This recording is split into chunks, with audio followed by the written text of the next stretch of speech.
Greetings, ladies and gents, and welcome to today's edition of Tales from Outer Space, where I take stories from across the internet and read them for your entertainment. This particular story is called Firstborn, written by Shane Watson. There are deals one should never make, one that seems too good to be true, one that requires abandoning morals, and one offered by a fae. Fate is fickle, though, and there may come a time where one must make a deal one shouldn't. That time came for Angelina Fernandez on an otherwise normal Tuesday afternoon. The call from her sister came at 4 in the afternoon. Luckily, she wasn't busy. "What's up, Harminta?" "I'm in trouble. I need your help." Her sister's voice was shaky, on the edge of panic. "Where are you at? You in jail trouble or something else?" Angelina picked up her purse and keys and locked her office on the way out. Not jail trouble, but just meet us at our spot." Angelina walked into the bar, already smoky and dark at 4:30. She called out to the bartender. "Where's Victoria?" "She's in the back. Wait." He motioned her over and slid a shot across the bar to her. She's really messed up. You might want this first." Angelina downed a shot and went through the employees-only door to the back of the bar. The lights were out in the storage room, and she could only see the shadowy outline of her sister there. "What's going on? Promise you won't run away, and promise not to scream, okay? You're acting weird, I promise." Victoria turned on the lights, and Angelina gasped. That was her sister, but her skin had turned a moldy green color, and her veins showed in black. Her sclera was back, turning her eyes into pits of shadow. "What the fuck?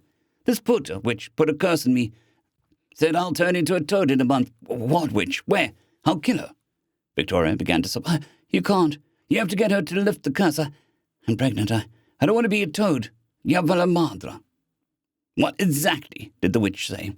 "She said something in some weird language and then said, 'Enjoy the last month as a human toad.'" "Did she give you a reason? Probably because I told her off. Why?" "Little old lady, with one item in a basket, asked if she could cut in front of me at the grocery store. I let her, and then she kept putting stuff out of an empty basket. It took 3 carts to wheel all the bags away. Of course, I got pissed and told her off. And she turned me into this, okay? We'll go see Taya Hernandez. She'll know what to do." Angelina whisked her sister out the back door to the bar into a cab, ignoring the strange looks from the driver. They sat in silence for a few minutes. Something gnawing at the back of Angelina's mind. Then it hit. "Pregnant? Hermana, please. Now kill that Hijo de Puta. He's Hector. No. I broke up with him last year, but you're too mad at him to pay attention. It's Ryan's. The Gringuito? See." Victoria held her hand out. On her green finger was a gold ring with the largest diamond Angelina had ever seen. "We're getting married. Oh, ye. Does Mama know?" "About the wedding, not about the baby. I was going to tell her tonight, but then..." From the outside, the aunt's house looked no different from those around it. Once inside, though, it was obvious this was the domicile of a bruja. "Tia, holla, you there?" Their aunt appeared from around the corner, her small stature and thin frame hiding immense strength. "Good to see you, all 3 of you. Hello, sweet little boy," she said, waving at Victoria's flat belly. "How does she do that?" Victoria whispered. Angelina motioned towards her sister. "We need some help to lift a curse." "You do. You do. But I can't help with that. This is a fake curse." Victoria began to sob again. "I'm going to be a toad, and Brian will leave, and my baby will be a tadpole." Angelina took a deep breath. "Tia, what do we need to do?" "You need to get the fae that put the curse in you to release it. Before you get carried away, I'll help you get the fae here, and hold them in place, but you have to deal with it yourself." "Anything," Angelina said. As darkness fell, their aunt left them in a circle of salt in the yard after saying some incantations. True to her word, when the moon rose, the little old lady Victoria had seen in the grocery store appeared in the yard and walked into the circle. Though it was obvious she was trying to fight it. "Gah! You've got to be here. What do you want?" "Take this curse off her now," Angelina towered over the lady, her rage barely contained. "Nope, not worth it." "What do you mean?" "I take the curse off, and what do I get? I don't get a new toad for my pawn, that's for sure." "What do you want?" "Ooh, a firstborn," Victoria wailed. "No, you can't have my baby." Angelina hushed her. "But if you deal with me instead, you remove my sister's curse and I'll pay you back. Somehow." "I want your firstborn." "I'm a lesbian. Not likely to happen, so fine." "Oh, I'll make it happen. But you probably won't like it." She leaned across with a wicked gleam in her eye. "It's easy to tempt men into assault." "But what about adoption?" The fae shook her head. "No, your firstborn, from your body, not some other human I don't know." "And you remove the curse right now?" "Yes. I want it in writing." "Of course. You have to sign it with a drop of blood, after all. The Fae pulled a 2-page contract out of thin air and presented it to Angelina. You'll find it lays out the terms clearly. What's this about ownership of the other party by the aggrieved? Sounds like slavery. No, not at all. But if someone should break the terms of the contract, they'll be bound in service to the other. Angelina nodded and continued to read. To be raised, blessed with, and the powers of the Fae. Sounds like a good deal for the child, though not for me. I have 4 years to fulfill my part. Yes. Now hurry up and sign or let me go. Angelina photographed the pages with her phone, then touched the signature line. She felt a slight prick, and a drop of blood sealed the document. Victoria looked her normal self, and the Fae was nowhere to be seen. What did you do? Now she'll take your first child. Don't worry, Hemensha. I'll figure this out. Angelina took the next day off work, poring over the contract. If this fails, she thought, who can I call that would show up with a turkey baster? After a phone call to an agricultural department at the local community college, she drove out there for a visit.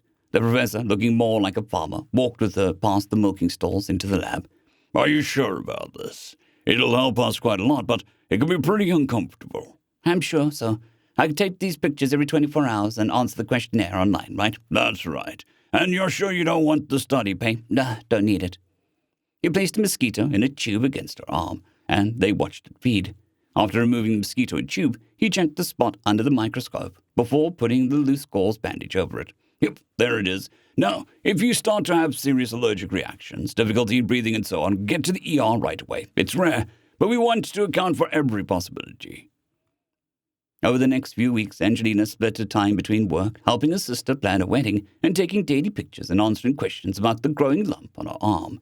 The wedding was beautiful, even though it was held in a park without a full mass that Mama wanted.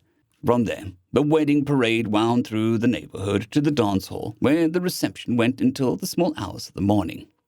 A few days later, Angelina felt the lump in her arm moving more than normal. The opening had grown larger, and she could see it poking its head out. There you are, she said. The Fae appeared in her office. It's time! Wait, how is it time already? It's only been 7 weeks. You're just in time, Angelina said. She presented her arm, where a bloatfly larvae squeezed itself out of her skin while she photographed it for the college. That's disgusting. The llama dropped to the ground, and the Fae jumped, then stamped her foot on it, squashing it. How did you call me here for this? My firstborn, Angelina said. But you killed it. No, I don't know how you called me, but I'll be back for your real firstborn. I didn't call you. The contract did. The Fae waved her hand, and nothing appeared. Rage clouded her features. Whatever spell is keeping me here, you will release it at once. Angelina shrugged. Not my spell. The contract, which you just broke. Impossible. Nothing in the contract said the child had to be human, just that it had to be born of my body. It did specify that they were obliged to raise and protect the child, which you failed miserably at. The poor thing was in the world for 10 seconds before you killed it? All you had to do was put it in dirt somewhere. The Fae tried to leave, but an invisible barrier blocked her from going through the open door. She sat with a thumb on the nearest chair. What would you have me do? I can't use my magic unless you command it. Angelina pointed to a row of filing cabinets on the far wall. First, let me show you the files. They need to be cleaned up and organized. Next, I'll walk you through how to schedule things on my calendar and how to answer the phones. You do good enough work and I might let you run reception. Or be my personal assistant even. But Jesus, your stained clothes and ratty slippers are nasty. Make yourself look presentable and professional at least. Yes, you command. The Fae changed from a wrinkled and disheveled woman to an indeterminate mid-30s to early 40s.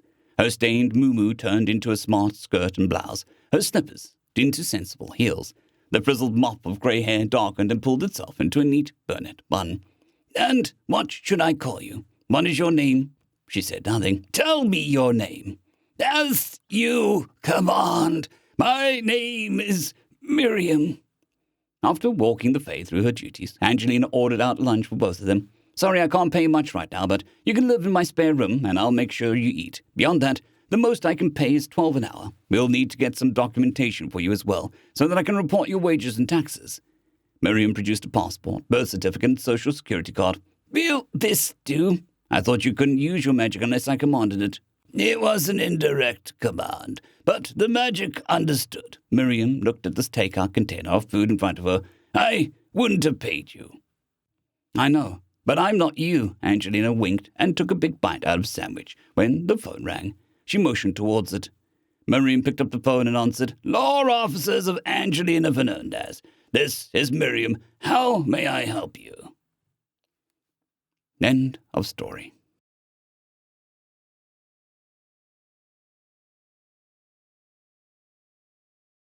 I'd quickly like to thank our Tier 5 channel members, Casper Arnholt, John Creighton, Manatharia, 050, Dragzoon WRE, and Elijah Silvercross.